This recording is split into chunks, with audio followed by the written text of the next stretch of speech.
Bismillahirrahmanirrahim.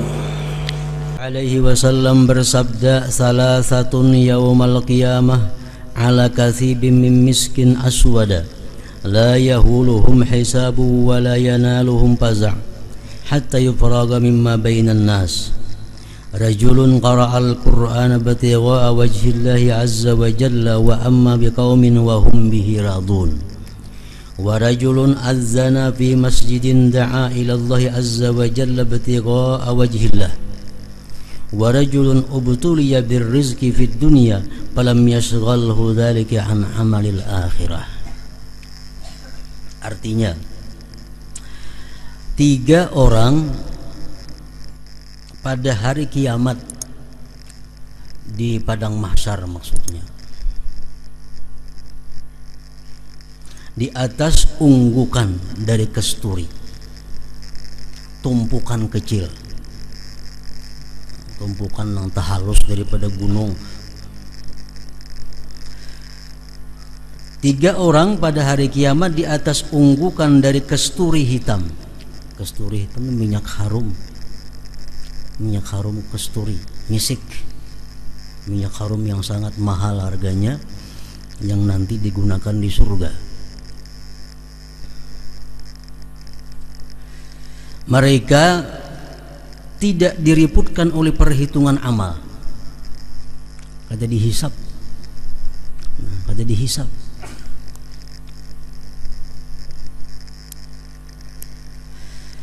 Dan mereka tidak dilanda keterkejutan.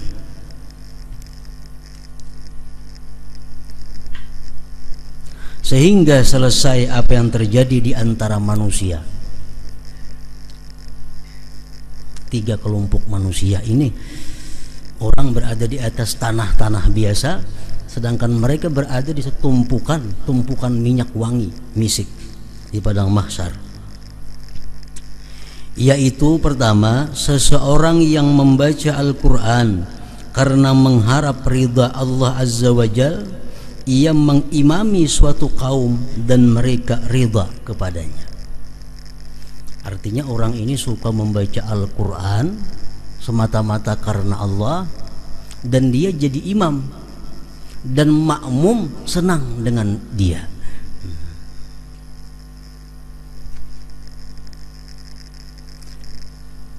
Gawiannya membaca Quran, ke masjid jadi imam, jamaah suka. Nah, itu kelompok yang pertama. Kalau jamaahnya kada ketujuh, nah itu lain lagi kisahnya.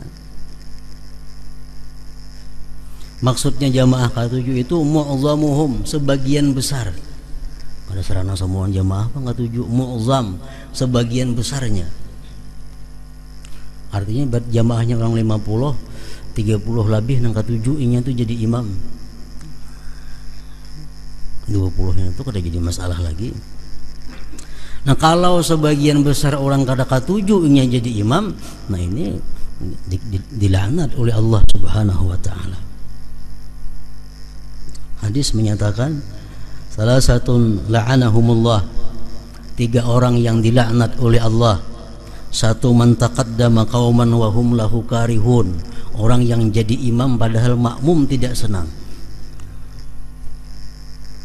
Anak ketujuh tampil, anak ketujuh jadi imam pada orang kada ketujuh, banyak kada ketujuhnya pada nang ketujuh. Nah, ini dilaknat oleh Allah Subhanahu wa taala. Ada hadis lain yang mengatakan, ayyuma rajulin amma qauman wa hum lahu karihun lam tujawiz salatuhu udhunai, rawahu Ibnu Khuzaimah. Siapa-siapa yang jadi kaum sedangkan makmum tidak senang, maka sembahyangnya si imam itu tidak terangkat daripada atas telinganya. Artinya kada diterima oleh Allah Subhanahu wa taala. Kalau makmum bang, makmum kada ada gangguan, makmumnya kada ada masalah, tetap sembahyangnya baik. Nah, yang dimaksud dalam bab kita ini adalah orang yang membaca Quran karena Allah dan jadi imam, orang senang.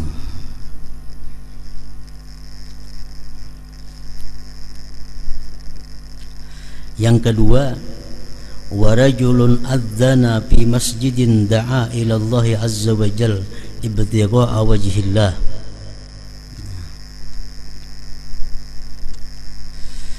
Yang kedua,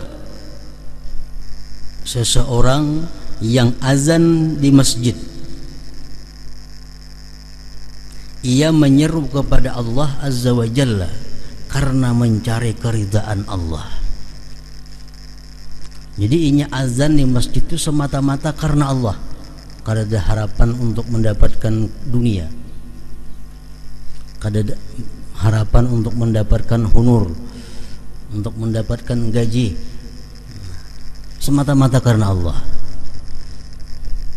Orang nang gawiannya azan mau sekali-sekali itu kada bang, ini gawiannya mau azin sampai waktunya bang, mungkin berapa kali sehari ini aja nang bang di masjid itu, di langgaran itu, dan semata-matanya karena Allah. Nah, kalau ini orang ini mati kayaknya di padang mahsyar demikian tadi, dia berada di atas tumpukan wangi-wangian misik dan diriputkan dengan berbagai macam hisab-hisab.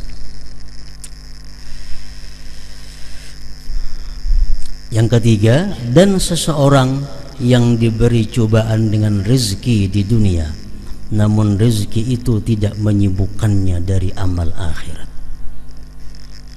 Orangnya hidup fakir, hidupnya serba kekurangan, namun sembahyang berjamaahnya kada pernah alfa, sembahyang sunatnya kada alfa, menuntut ilmunya kada alfa, selalu aktif, padahal orangnya rezekinya serba kekurangan. Nah, atau termasuk juga orang yang rezekinya serba kelebihan,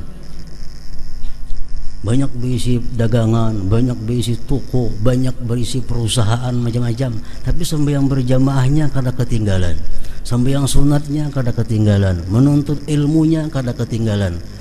Nah, ini orang nanti di akhirat kayaknya berada di tumpukan wangi-wangian tadi. Nah, jadi sambil menunggu Allah menghitung makhluk, sambil menunggu Allah menghisap manusia, dia berada di tempat wangi-wangian. Nah, tanpa diriputkan dengan hisab tadi. Dan seseorang yang diberi cobaan dengan rezeki di dunia, namun rezeki itu tidak menyibukkannya dari amal akhirat.